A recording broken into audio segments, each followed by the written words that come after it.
Viewer, welcome back to our channel maths zone with PP.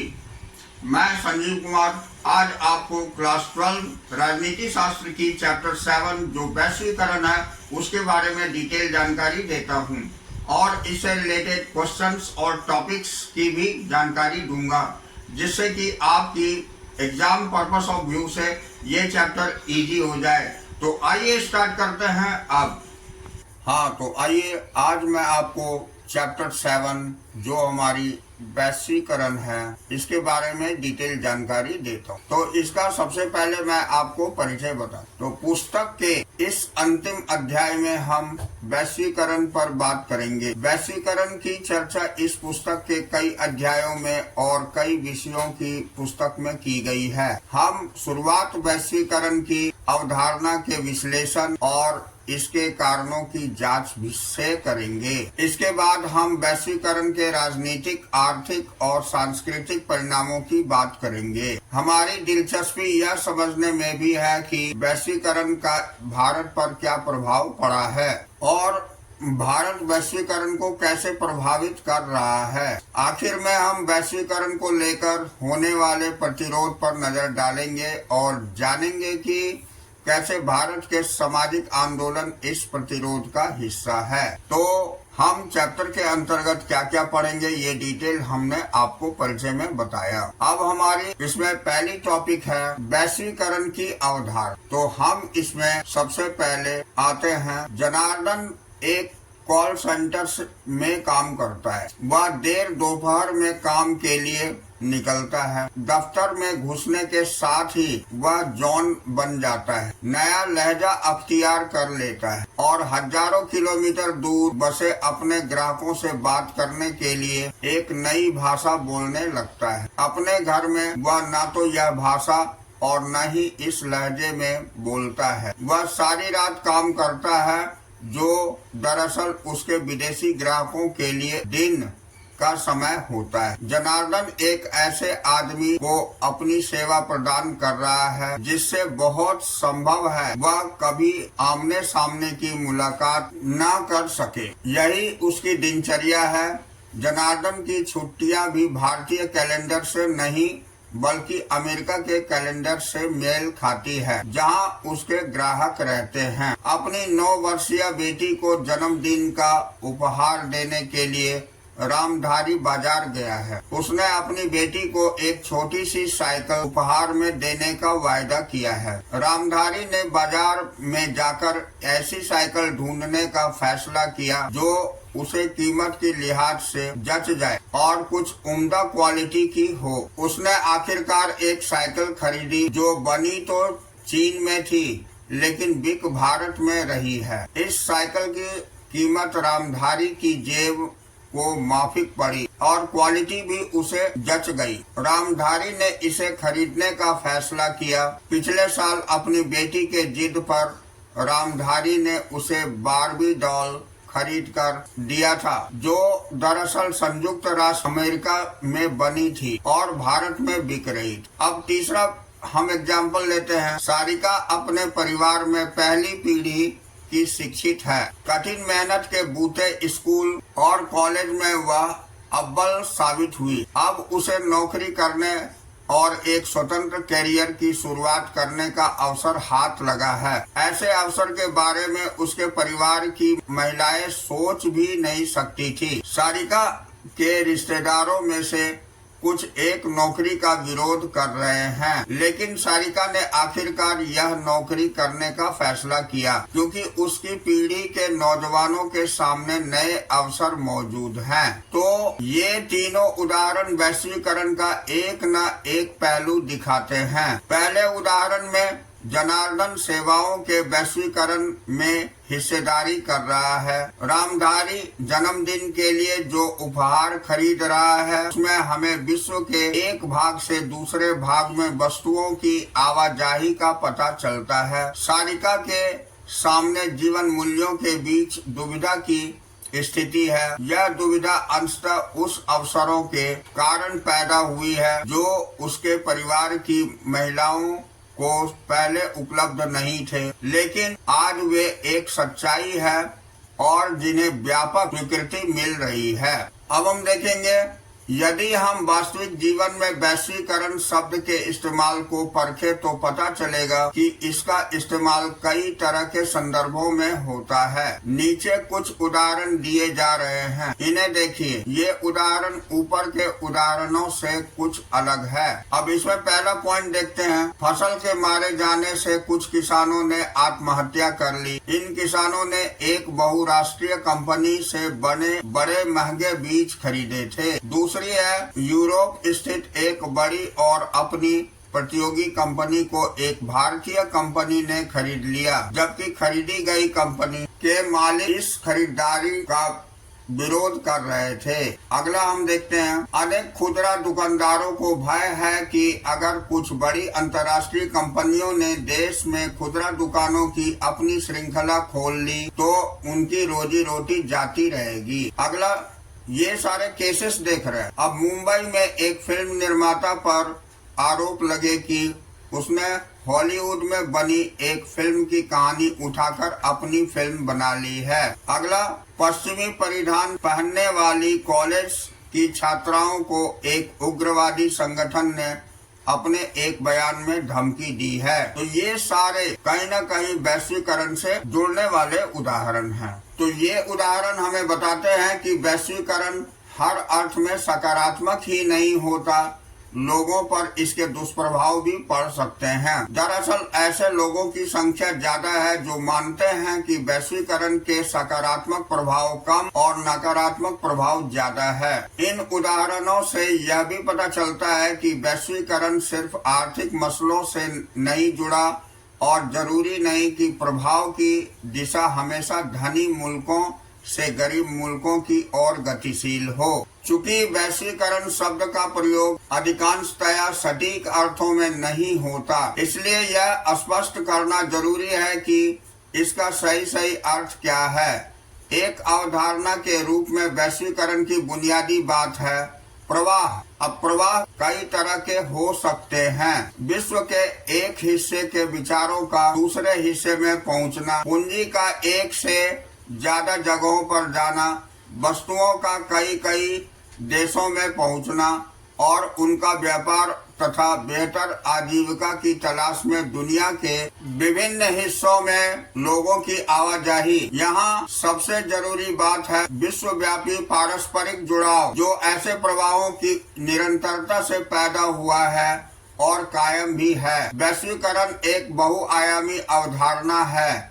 इसके राजनीतिक, आर्थिक और सांस्कृतिक अवतार हैं और इनके बीच ठीक भेद किया जाना चाहिए। यह मान लेना गलत है कि वैश्वीकरण केवल आर्थिक परिघटना है।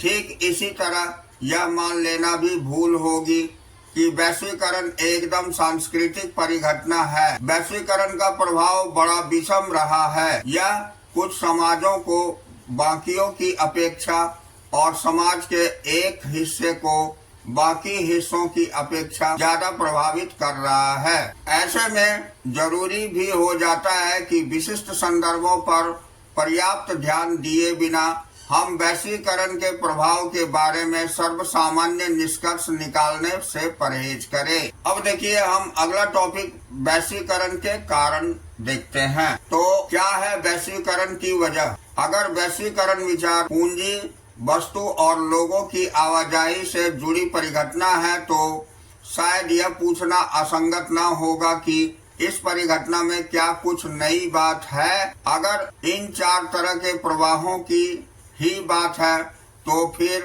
वैश्वीकरण मानव इतिहास के अधिकांश समय जारी रहा है। बहरहाल जो लोग तर्क देते हैं कि समकालीन वैश्वीकरण के साथ कुछ खास बात है तो वे ध्यान दिलाते हैं कि नई बात है इन प्रवाहों की गति और इनके प्रसार का धरातल। ये दोनों बातें मौजूदा वैश्वीकरण को अनूठा बनाती है। वैश्वीकरण का एक मजबूत ऐतिहासिक आधार है, इसलिए जरूरी है कि हम इन प्रवाहों को इतिहास के संदर्भ में देखें। हालांकि वैश्वीकरण के लिए कोई एक कारक जिम्मेवार नहीं, फिर भी प्रौद्योगिकी अपने आप में एक अपरिहार्य कारण साबित हुई है। इसमें कोई शक नहीं कि टेलीग्राफ, टेलीफोन और माइक्रोचिप के नवीनतम आविष्कारों ने विश्व के विभिन्न भागों के बीच संचार की क्रांति कर दिखाई है। शुरू में जब छपाई यानी मुद्रण की तकनीक आई थी तो उससे राष्ट्रवाद की आधारशिला रखी। इसी तरह आज हम यह अपेक्षा कर सकते हैं कि प्रौद्योगिकी का प्रभाव हमारे सोचने के तरीके पर पड़ेगा। हम अपने बारे में जिस ढंग से सोचते हैं और हम सामूहिक जीवन के बारे में जिस तर्ज पर सोचते हैं, प्रौद्योगिकी की उस पर असर पड़ेगा। हाँ, नेक्स्ट, विचार पूंजी, वस्तु और लोगों की विश्व के विभिन्न भागों में आवाजाही की आसानी प्रौद्योगिकी में हुई तरक्की के कारण संभव हुई है। इन प्रवाहों की गति में अंतर हो सकता है। उदाहरण के लिए विश्व के विभिन्न भागों के बीच पूंजी और वस्तु की गतिशीलता लोगों की आवाजाही की तुलना में ज्यादा तेज और व्यापक होगी। बहरहाल संचार साधनों की तरक्की और उसकी उपलब्धता मात्र से वैश्वीकरण अस्तित्व में आया है, ऐसी बात नहीं। यहाँ जरूरी बात यह है कि विश्व के विभिन्न भागों के लोग अब समझ रहे हैं कि वे आपस में जुड़े हुए हैं। आज हम इस बात को लेकर सजग हैं कि विश्व के एक हिस्से में घटने वाली घटना का प्रभाव विश्व के दूसरे हिस्से में भी पड़ेगा। बर्ड फ्लू अथवा सुनामी किसी एक राष्ट्र की हदों में सिमटे नहीं रहते। ये घटनाएं राष्ट्रीय सीमाओं पर जोर नहीं मानती। ठीक इसी तरह जब बड़ी आर्थिक घटनाएं होती है तो उसका प्रभाव उनके मौजूदा स्थान और क्षेत्रीय परिवेश तक ही सीमित नहीं रहता, बल्कि विश्व भर में महसूस किया जाता है। अब हम इसके राजनीतिक प्रभाव को देखेंगे। तो देखिए, वैश्वीकरण की समकालीन प्रक्रियाओं के प्रभाव के बारे में जारी बहसों में यह है। वैश्वीकरण की समकालीन प्रक्रियाओं के प्रभाव के बारे में जारी बहसों में एक यह है कि इसका राजनीतिक असर क्या हो रहा है। राज्य की संप्रभुता की परंपरागत धारणा पर वैश्वीकरण का असर कैसे होता है? इस सवाल का जवाब देते समय हमें कम से कम 3 पहलुओं का ध्यान रखना होगा। सबसे सीधा सरल विचार यह है कि वैश्वीकरण के कारण राज्य की क्षमता यानी सरकारों को जो करना है उसे करने की ताकत में कमी आती है। पूरी दुनिया में कल्याणकारी राज्य की धारणा अब पुरानी पड़ गई है और इसकी जगह न्यूनतम हस्तक्षेपी राज्य ने ले ली है। राज्य अब कुछ एक मुख्य कामों तक ही अपने को सीमित रखता है, जैसे कानून और व्यवस्था को बनाए रखना तथा अपने नागरिकों की सुरक्षा करना। इस तरह के राज्य ने अपने को पहले के कई ऐसे लोक कल्याणकारी कामों से खींच लिया है जिसका लक्ष्य आर्थिक और सामाजिक कल्याण होता था। लोक कल्याणकारी राज्य की जगह अब बाजार आर्थिक और सामाजिक प्राथमिकताओं का प्रमुख निर्धारक है। पूरे विश्व में बहुराष्ट्रीय निगम अपने पैर पसार चुके हैं और उनकी भूमिका बड़ी है। इससे सरकारों के अपने दम पर फैसला करने की क्षमता में कमी आती है। इसी के साथ एक बात और भी है, वैश्वीकरण से हमेशा राज्य की ताकत में कमी आती हो ऐसी बात नहीं। राजनीतिक समुदाय के आधार के रूप में राज्य की प्रधानता को कोई चुनौती नहीं मिली है और राज्य इस अर्थ में आज भी प्रमुख है। विश्व की राजनीति में अब भी विभिन्न देशों के बीच मौजूद पुरानी ईर्ष्या और प्रतिद्वंदिता की दखल है। राज्य कानून और व्यवस्था, राष्ट्रीय सुरक्षा जैसे अपने अनिवार्य कार्यों को पूरा कर रहे हैं और बहुत सोच समझकर अपने कदम उन्हीं दायरों से खींच रहे हैं जहां उनकी मर्जी हो। राज्य अभी भी महत्वपूर्ण बने हुए हैं। अब वस्तुतः कुछ मायनों में वैश्वीकरण के फलस्वरूप राज्य की ताकत में इजाफा हुआ है। अब राज्यों के हाथ में अत्याधुनिक प्रौद्योगिकी मौजूद है, जिसके बूते राज्य अपने नागरिकों के बारे में सूचनाएं जुटा सकते हैं। इस सूचना के दम पर राज्य ज्यादा कारगर ढंग से काम कर सकते हैं। उनकी क्षमता बढ़ी है, कम नहीं हुई। इस प्रकार नई प्रौद्योगिकी के परिणाम स्वरूप राज्य अब पहले से ज्यादा ताकतवर है। अब हम नेक्स्ट टॉपिक आर्थिक प्रभाव देखेंगे। तो आइए, वैश्वीकरण के आर्थिक पहलू के बारे में सब कुछ भले ही नहीं जान सके, लेकिन यह कहा जा सकता है कि वैश्वीकरण को लेकर जारी बहसों का बड़ा हिस्सा और इस बहस की दिशा इसी पहलू से संबंधित है। इस समस्या का एक पक्ष है तो यही है कि आर्थिक वैश्वीकरण को कैसे परिभाषित किया जाए। जैसे ही आर्थिक वैश्वीकरण का उल्लेख होता है, हमारा ध्यान अंतर्राष्ट्रीय मुद्रा कोष और विश्व व्यापार संगठन जैसी अंतर्राष्ट्रीय संस्थाओं तथा विश्व भर में आर्थिक नीतियों के निर्धारण में इनके द्वारा निभाई गई भूमिका पर जाता है। हालांकि वैश्वीकरण को इतने संकीर्ण नजरिए से नहीं देखा जाना चाहिए। आर्थिक वैश्वीकरण में इन अंतर्राष्ट्रीय संस्थाओं के अलावा भी कई खिलाड़ी शामिल हैं। आर्थिक वैश्वीकरण को अधिक व्यापक नजर से समझने के लिए हमें इससे होने वाले आर्थिक फायदों के बंटवारे के अर्थ में सोचना चाहिए, यानी इस संदर्भ में कि किसे वैश्वीकरण से सबसे ज्यादा फायदा हुआ है और किसे सबसे कम। यह भी देखने की जरूरत है कि वैश्वीकरण के कारण किसने नुकसान उठाया। अमूमन जिस प्रक्रिया को आर्थिक वैश्वीकरण कहा जाता है, उसमें दुनिया के विभिन्न देशों के बीच आर्थिक प्रवाह तेज हो जाता है। कुछ आर्थिक प्रवाह स्वेच्छा से होते हैं, जबकि कुछ अंतर्राष्ट्रीय संस्थाओं और ताकतवर देशों द्वारा जबरन लादे जाते हैं। जैसा कि हमने इस अध्याय की शुरुआत में देखा, ये प्रवाह कई किस्म के हो सकते हैं, जैसे वस्तुओं, पूंजी, जनता और विचारों का प्रवाह। वैश्वीकरण के चलते पूरी दुनिया में वस्तुओं के व्यापार में इजाफा हुआ है। अब अलग अलग देश अपने यहाँ होने वाले आयात पर प्रतिबंध लगाते थे, लेकिन अब ये प्रतिबंध कम हो गए हैं। ठीक इसी तरह दुनिया भर में पूंजी की आवाजाही पर अब कहीं कम प्रतिबंध हैं। व्यवहारिक धरातल पर इसका अर्थ यह हुआ कि धनी देश के निवेशकर्ता अपना धन अपने देश की जगह कहीं और निवेश कर सकते हैं, खासकर विकासशील देशों में जहां उन्हें ज्यादा मुनाफा होगा। वैश्वीकरण के चलते अब विचारों के सामने राष्ट्र की सीमाओं की बाधा नहीं रही, उनका प्रवाह आबाद हो उठा है। इंटरनेट और कंप्यूटर से जुड़ी सेवाओं का विस्तार इसका एक उदाहरण है। लेकिन वैश्वीकरण के कारण जिस सीमा तक वस्तुओं और पूंजी का प्रवाह बढ़ा है, उस सीमा तक लोगों की आवाजाही नहीं बढ़ सकी है। विकसित देश अपनी वीजा नीति के जरिए अपनी राष्ट्रीय सीमाओं को बड़ी सतर्कता से अभेद्य बनाए रखते हैं, ताकि दूसरे देशों के नागरिक विकसित देशों में आकर कहीं उनके नागरिकों के नौकरी धंधे न हथिया ले। वैश्वीकरण के परिणामों पर सोचते हुए हमें इस बात का ध्यान रखना चाहिए कि हर जगह एक समान नीति अपना लेने का मतलब यह नहीं होता कि हर जगह परिणाम भी समान होंगे। वैश्वीकरण के कारण दुनिया के अलग अलग हिस्सों में सरकारों ने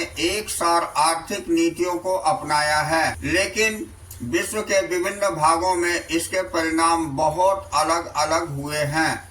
यहाँ भी हमें सर्वसामान्य निष्कर्ष निकालने के बजाय संदर्भ विशेष पर ध्यान देना होगा। आर्थिक वैश्वीकरण के कारण पूरे विश्व में जनमत बड़ी गहराई से बट गया है। आर्थिक वैश्वीकरण के कारण सरकारें कुछ जिम्मेदारियों से अपने हाथ खींच रही है और इससे सामाजिक न्याय से सरोकार रखने वाले लोग चिंतित हैं। इनका कहना है कि आर्थिक वैश्वीकरण से आबादी के एक बड़े छोटे तबके को फायदा होगा, जबकि नौकरी और जन कल्याण, शिक्षा, स्वास्थ्य, साफ सफाई की सुविधा आदि के लिए सरकार पर आश्रित रहने वाले लोग बदहाल हो जाएंगे। सामाजिक न्याय के पक्षधर इस बात पर जोर देते हैं कि कुछ सांस्थानिक उपाय किए जाने चाहिए, या कहे कि सामाजिक सुरक्षा कवच तैयार किया जाना चाहिए ताकि जो लोग आर्थिक रूप से कमजोर हैं उन पर वैश्वीकरण के दुष्प्रभाव को कम किया जा सके।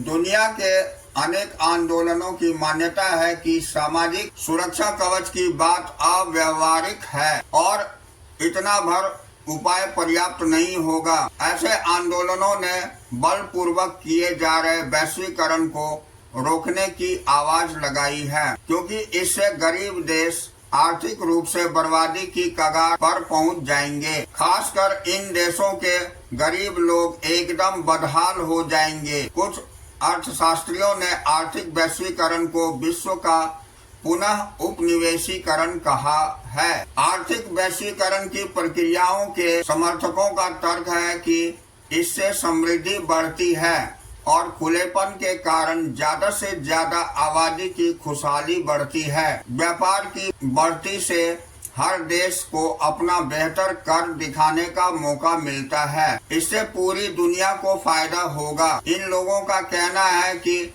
आर्थिक वैश्वीकरण अपरिहार्य है और इतिहास की धारा को अवरुद्ध करना कोई बुद्धिमानी नहीं।